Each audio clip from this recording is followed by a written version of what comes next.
Peter Day, nice to see your face. Thank you for joining the How are chat. you, Sarah? I'm good, Yeah, thank you. I'm good to have good. a chat with you. Yeah, yours is a really intense story, and I know it predates the fires of 2020, but largely it's about that.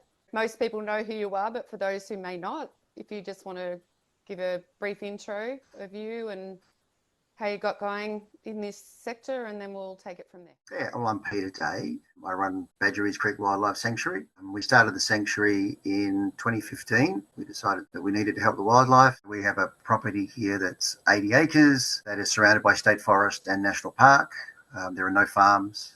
It's not in a commercial killing zone. They're not really interfered with much by humans. Pretty much one of the safest places where you can release kangaroos. I joined WIRES in 2015, did their course, and immediately started caring for kangaroos and wallabies. Why it's kangaroos and wallabies? I just seem to have some sort of a connection with them. WIRES would release quite a few animals here. I don't think we had any issues with any releases over the 5 years I was a member. Didn't have any issues with any of the joeys. They all survived. I had an excellent relationship with then macropod coordinator Kathy. She's very experienced. The branch was great. They did everything they possibly could to help us. I had nothing to do with head office. Didn't even know who was in head office. I didn't attend branch meetings. Didn't get involved in any of the politics that was going on. My attitude then was I just want to rescue and look after kangaroos and wallabies and the occasional wombat. So I didn't get involved. It wasn't until 2020 after the fires that I had direct contact with head office that I thought, hang on, something's not right here. Yeah, so let's talk about that.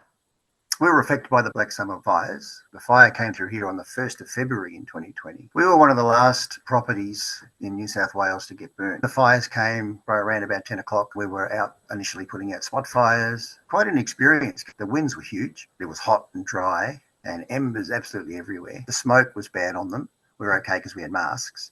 You could see secretions coming out of the kangaroos' noses. So they'd come up and they'd wipe their noses to get rid of it all. And they're coughing all the time. And so they're being badly affected by the smoke. And they didn't know what was going on. They would have been absolutely terrified.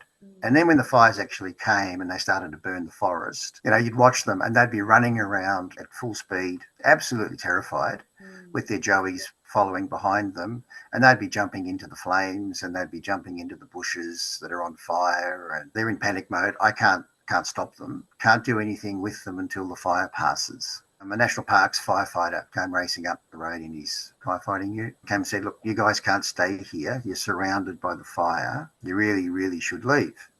And I said, we're okay. We've got the gear. We're okay. He said, if you stay, they said, you're going to die here. My wife was getting very upset, said, we need to go. I said, okay, you go. Geez, I need to take the joeys. National Parks guy said, you don't have time to go and collect all of your joeys. You need to leave right now.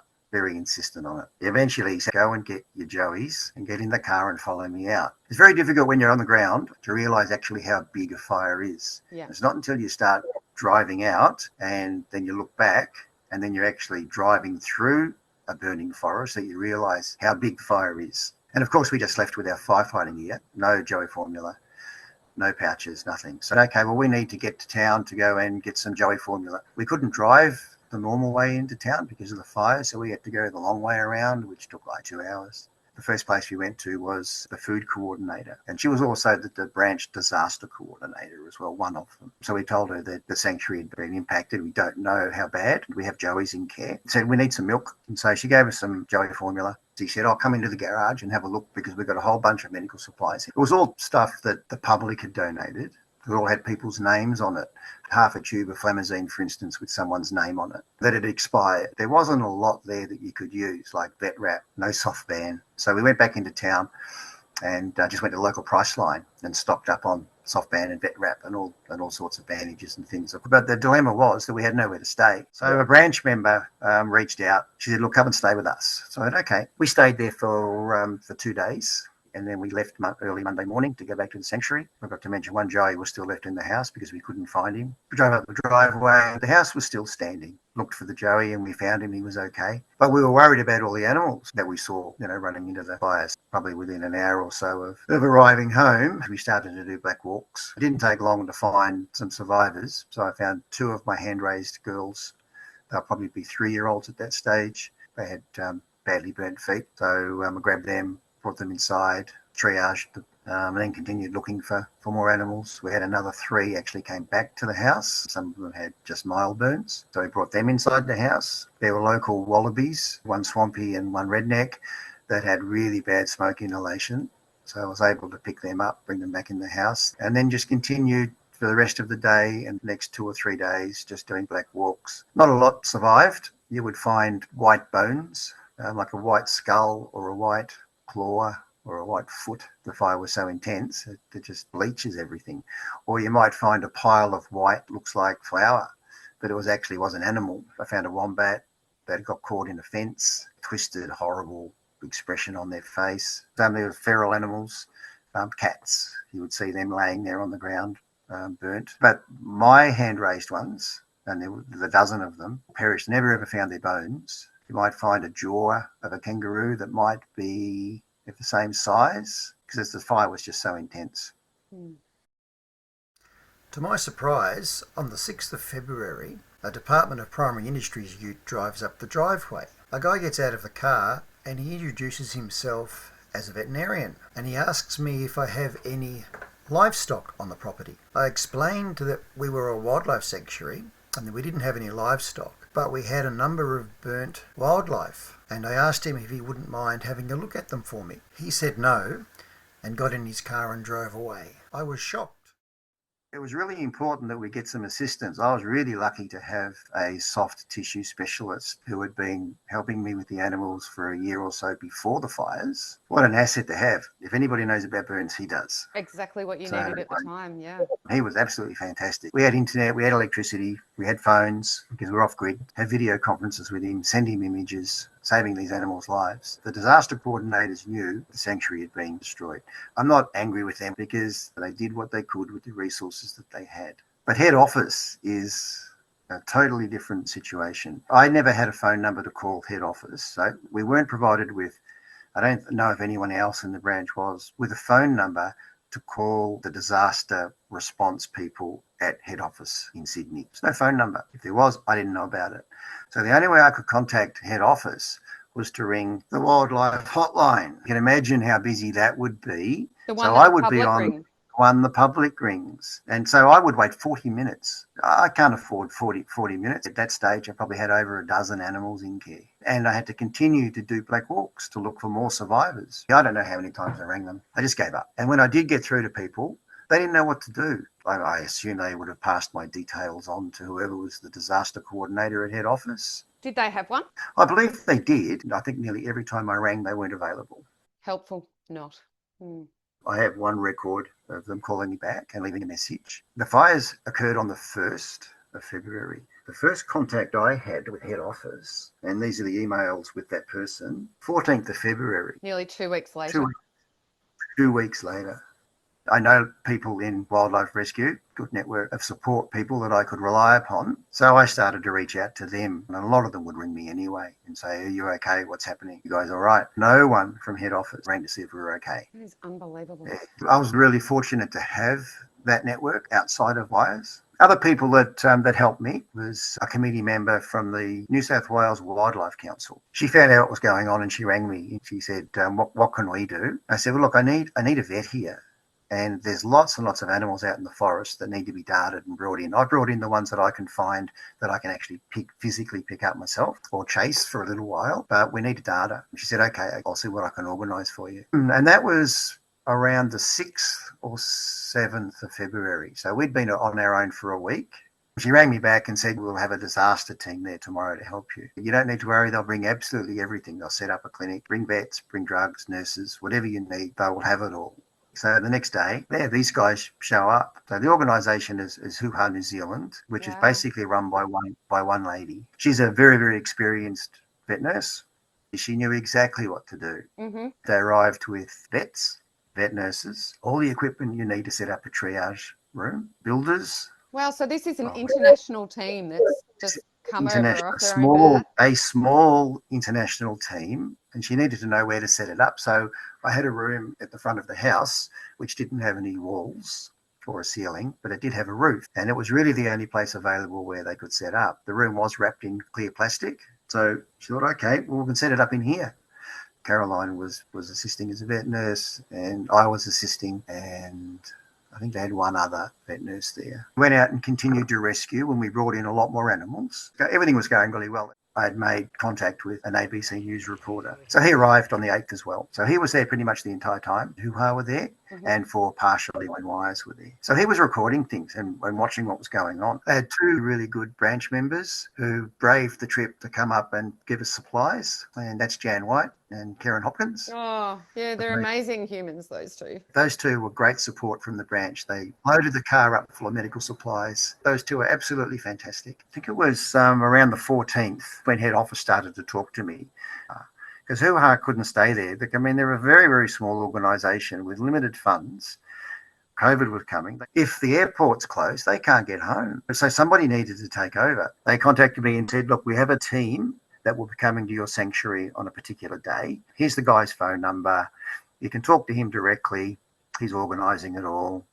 So they're coming on the 15th. Some vets will be coming the next day with a mobile veterinary clinic. They didn't turn up on the 15th. They arrived on the 17th. There were no vets with them. So when the team arrived, they had their Wires van, the one with the 3M stickers all over it, and a guy in a ute who was a contracted shooter data. The team was led by a guy. I assume he's the team leader because he was the one that I've been speaking to on the phone. He was the one that head office gave me the phone number for. And he was the only one in the team that I had direct contact with. I said, have you got any ID so I know what your position is within the organisation?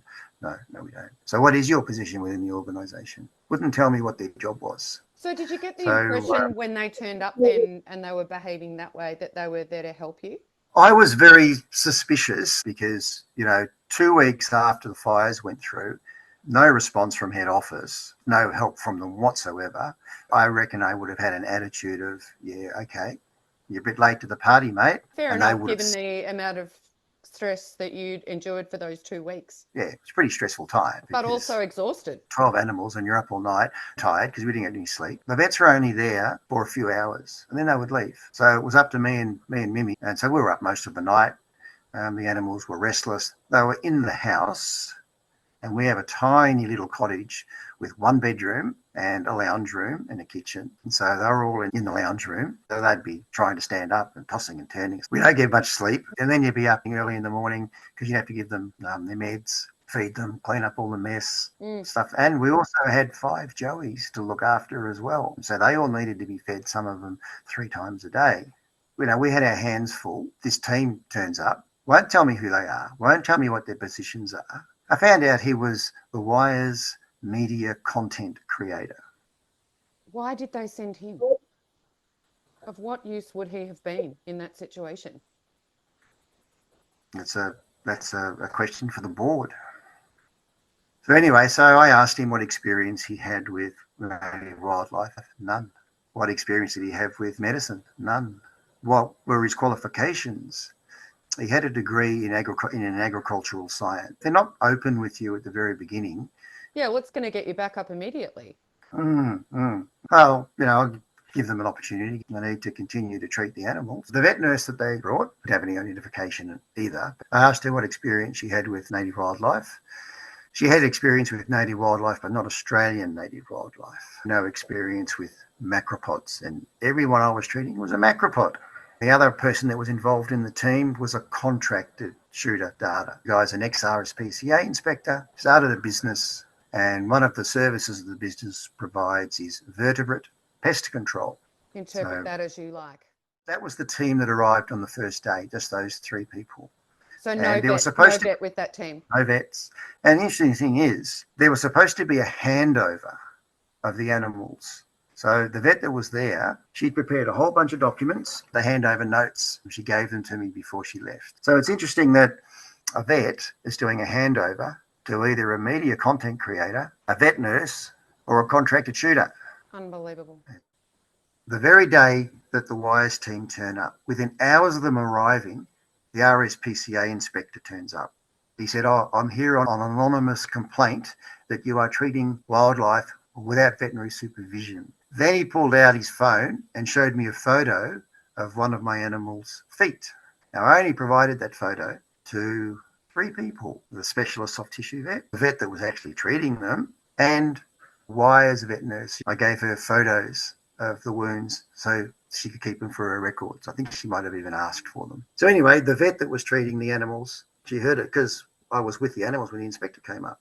She said, "What are you talking about? I'm a vet." And he goes, "Oh," this look on his face. "Oh, oh." So he left. Actually, Peter, to me, that people can put in a complaint to the RSPCA and get no response, or it takes weeks for them to act on a complaint. And yet wires put in a call to the RSPCA and the response is pretty much instant. Well, I don't know that it's wires because they wouldn't tell me who the anonymous tip-off came from. The very next day, the team turns up again in the morning, and this time they're accompanied by vets. I thought that wires were going to provide some vets, but they didn't. It was actually the Animal Welfare League that provided the vets, and they provided a mobile clinic. And the Animal Welfare League, I don't know what they were thinking. Their mobile clinic is a semi-trailer, a double B semi-trailer. It had been raining for 3 weeks. I live on a dirt road.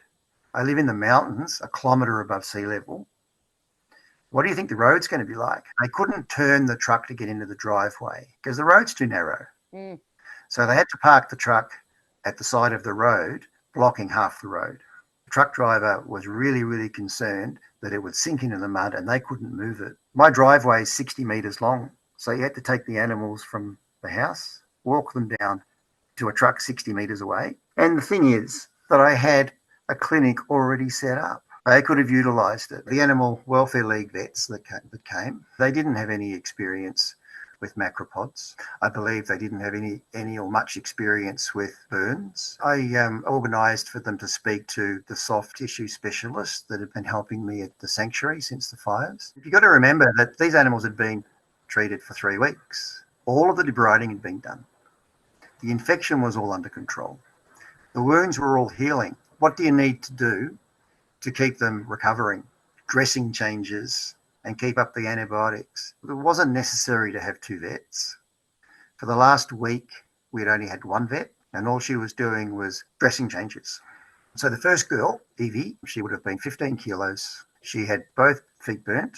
I've got outpatient sheets. It just says looking very painful, depressed, 300 ml of fluid, pain relief, antibiotics. Bandage change tomorrow. Nobody needed any more debriding. There wasn't any pus. There's no mention of pus in any of the reports, right? So the infections were all under control. So Evie was the first one. Picked her up and I walked the 60 metres to the truck, walked up the ramp to go into the clinic, and I was stopped at the door. The team leader wouldn't allow me to enter the clinic. He said, "We can't have you in there. That's just for vets and people who are trained," saying, "Oh, I can't go in there. I'm not trained." And then he points at the shooter and says, "He can go in because he's trained." I said, "He's not a vet nurse. He's not a vet. What training?" This is when it went to crap. I found myself in a situation where a media content creator and a contracted shooter were telling me that I can't make sure that my animals are okay. And so I had a huge argument with them over that. I've got video footage of it. I did hand Evie over to the vet. I walked down the ramp and went into a little clearing area where I spoke with the media content creator, the shooter, the truck driver of the AWL truck turned up. So I was in the middle. They're surrounding trying me. to intimidate you by the sounds. Yeah, it was bullying. And then they start saying, "They're not your animals. Wow. We'll just take them away." It was really heated. But then it calmed down. The vet came out of the clinic and said they needed to consult with the shooter. And I said, "Why does a vet need to consult with a shooter about the welfare of an animal?" He said, "I'll go in and take photos and I'll come back with photos to show you." So he went in, he came back and showed me photos. I said, "Yeah, I've seen that, mate. I was changing her bandages yesterday. I know exactly what her feet are like. What are you trying to tell me?" "Oh, well, it's pretty bad." And then the vet came out and the vet said, "Look, we think she needs to be euthanized." Oh, jeez. And I said to her, "No, you're not euthanizing her. Bandage her up and put her back in the recovery room." And they bandaged her up, put the number 1 on her bandage. Her name was Evie, by the way. They just put a number on her, number 1. And then the next one, a wild one that I'd rescued, her name was Nellie, and she had burnt feet and she had burnt hands. I got the medical records for her. No more debriding, responding to antibiotics. They brought her out and said, "We think we need to euthanize her because she's got this wound on her hand." It could have knocked me over. I said to her, "Do you know how she got that?" There was a maggot from eating necrotic tissue. They said, you're not euthanizing her. Bandage her up and put her in the house. One boy, his name's Jackie. He's a wild one. I got his medical records. He was lightly burned, but he just needed a bandage change. I sedated him, carried him to the truck, and he went in. And then I went back to the house to check on the other ones to see how they were recovering, because they were given no fluid. They were given no pain relief. They were just placed in the recovery room and said, oh, there you go, Peter, you look after him. So I was at the house, and then the vet comes up and says, oh, I'm sorry, Jackie's died on the operating table. We tried to resuscitate him, but he died. I was at the truck pretty much every single time for all of the animals except this one. There was another one, a little wallaby, Roscoe was his name. I've got his medical records. Again, we think we need to euthanize this one. They did that to every single animal that went into the clinic. And I'd been bullied the entire day, and I was tired. I had very little sleep, and I'm like, oh my God, when are you people going to stop? And I regret it, but I actually gave them permission to do it because I was just exhausted from the bullying and the intimidation. And I remember the team leader, the media content creator, constantly asking me, how long is it going to be before the animals recover? How long is it going to take? My response was always the same. We don't know. No, the vets don't know. They recover when they recover. It could be weeks, months. But I kept getting asked the same question by him constantly. When? I also remember the team leader would say to me, going to be part of something really big. And what I drew from that was, just let us do what we want to do and be part of something really big. That's the impression I got. Said before they left, they said, look, we're not sure if we will be back tomorrow because the weather's really bad and we really can't afford to get this truck bogged. But okay, well, here on my own, feed 5 joeys, look after 12 injured animals, no pain relief, no hydration, nothing. Off you go. I'm responsible for the welfare of those animals, right? Not wires, not national parks, not the vets.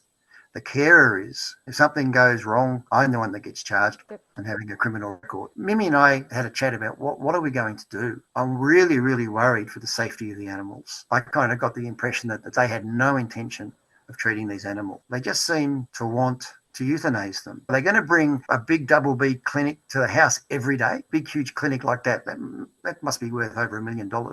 Animal Welfare League going to fund that for the next 3 months, and they're going to have 2 vets at the sanctuary every day doing dressing changes. I had to make a decision. So I decided to take them to a wildlife hospital and resign from wires. I think that's a super important thing for people to know. I'm responsible for these animals, for their lives, for their safety. Really easy for me to say, yeah, kill them. And then, yeah, I want to be part of a big organisation. What role can I play in the organisation? What's in it for me? That's not who I am. I'm not like that. And did you still have your joeys as well at that time? As I resigned from Wires on the 19th, the day we left the sanctuary with the animals, right? I sent an email to the macropod coordinator. I explained in the email that I was resigning. I explained why I was resigning. And the reason was that I felt that Wires were prioritising euthanasia over treatment, that I couldn't be a member of an organisation that didn't share my values. Thanked her for all of her mentoring and all of the help that she'd given me. Arranged for the joeys to be sent back to her. Now, remember, she'd lost her house. She didn't have a property. She had no way of looking after joeys, but she was still the macropod coordinator. So I had to return the animals to her. 2 of them were wallabies that were ready for soft release. So I released them on the sanctuary, and they stayed at the sanctuary. I still see them. And 3 joeys, Fifi, Ofre and Rosie, went to the macropod coordinator. She gave them to another carer, and she took them in. We stayed at the hospital for 3 days just to make sure that the animals had all settled in, and we came back to the sanctuary on the 23rd. When we came back to the sanctuary on the 23rd, there was a sticker on the padlock of the gate saying that the RSPCA had visited the property while we were away. I got high definition 4K cameras all over the property. So I see exactly what's going on. I go check the footage. So the first thing I saw, RSPCA had arrived at the property, climbed over a locked gate and done a search of the property while we weren't there. They trespassed. They didn't have a warrant. I rang the RSPCA inspector that day. ABC reporter was with me at the time because I said, I'm coming back to the sanctuary. He said, oh, good, I want to interview you some more. And a photojournalist from Canada was also there as well. She helped with rescues, right? So I had 2 witnesses and my wife was there. So I rang the RSPCA inspector. I said, oh, I see that you're at the property. I've just got your note. And my God, was he aggressive. So he said, yes, I want to interview you. There's been a complaint from Wires. I said, okay, what complaint? He said, it's about the animals that you have in care. I want to come to your property. I said, well, no, you're not coming here. And then did he go off? I pulled the phone away from my ear and let the other guys in the room hear. The inspector was obviously stressed out, and he said, I've been working 24 hours a day, don't have to put up with this, he's saying. And I'm thinking, oh God. And I said to him, yeah, I've been doing the same thing, buddy, but I've been doing it for free. At least you get paid. And that set him off again. Good point. Set him off again. And I said, okay, look, the conversation calmed down. And I said, okay, I'll meet you in a town. I wanted to do it in a public place where there's lots of people around. And we met. And then the interview ended. I never heard from them again. When we returned on the 23rd, I also checked the video footage. What happened on the sanctuary when we were gone? Because Wyatt said they were going to turn up on the 19th. And they turned up. They went to the gate and the gate was locked. And they're looking around and they're looking, whoa, where is he? Where is he? You know, they got my phone number. I didn't get a phone call from them. To let you know that they were coming? No, they didn't. But they could ring me and say, you know, where are you? We're at the property. Are you still here? Are you okay? Yes, that phrase. Do you know what they did? They rang the local police officer. The police turn up. On the video, I can see him having a conversation with the shooter from Wires. The team leader didn't seem to be too much involved in the conversation. Then the policeman decides to climb the locked gate and enter the property. And then the Wires contractor, the shooter, climbs the gate and joins the policeman. And then one of the vets climbs the gate. The vet nurse, the other vet, and the team leader, they stayed behind the locked gates. The fact that you've got trespass signs on the front of your property state that they're not allowed access. That's right. Yeah, they're there. But they decided to jump over a lock gate, conduct a search of a property while we weren't there. It's trespass. It's against the law. I've got footage of them searching the entire place. They knock on the front door. I can hear them talking, hear what they're talking about. But the thing that gets me is they never rang to see where I was. Their first reaction was to call the police. Not to ask, are you okay? We really want to help your animals. No.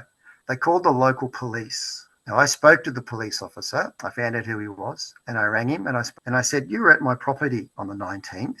What's that about? He said, I was called by the Wires shooter to come to your property. And I said, well, what were you here for? His words were, I don't know why I was there. You did a search of the property. He said, look, he became very defensive.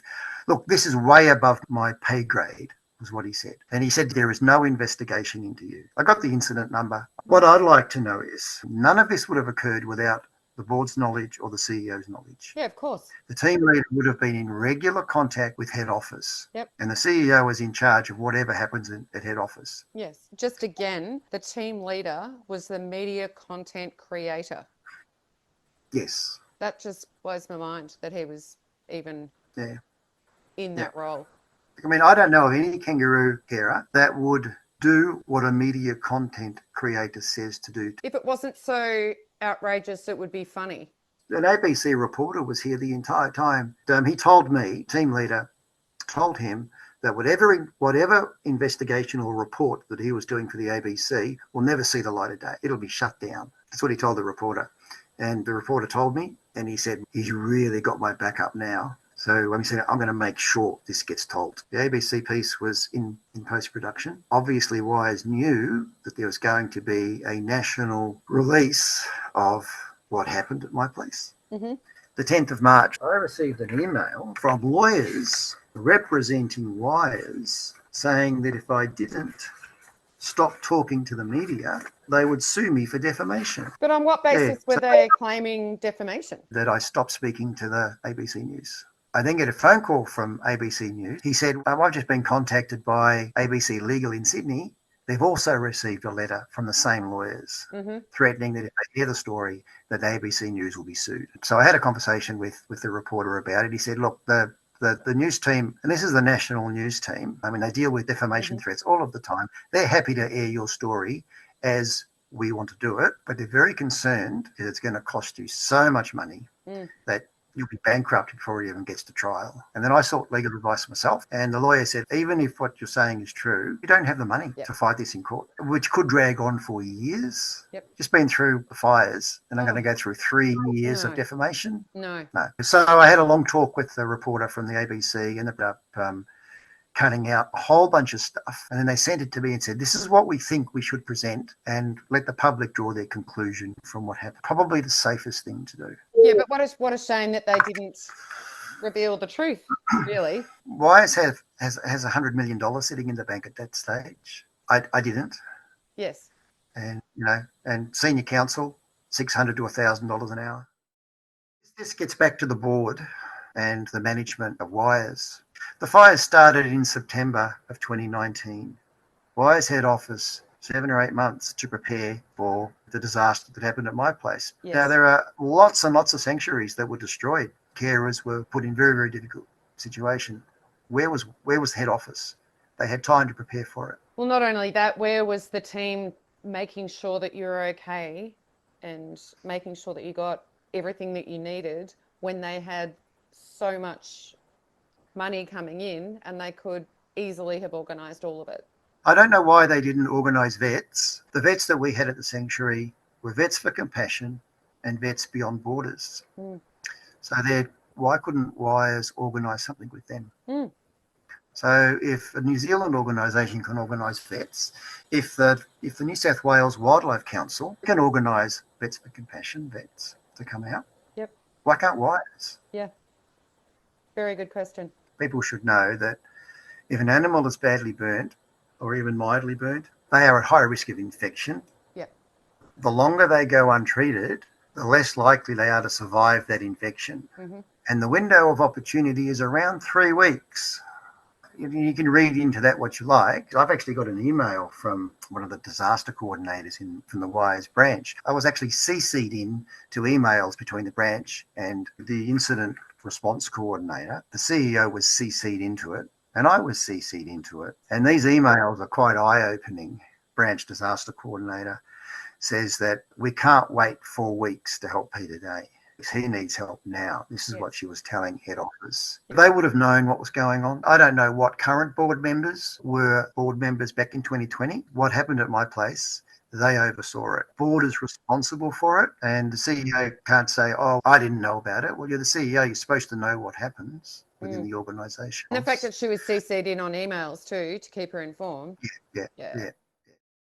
So how are you doing now? Now it's fine. I have a voice.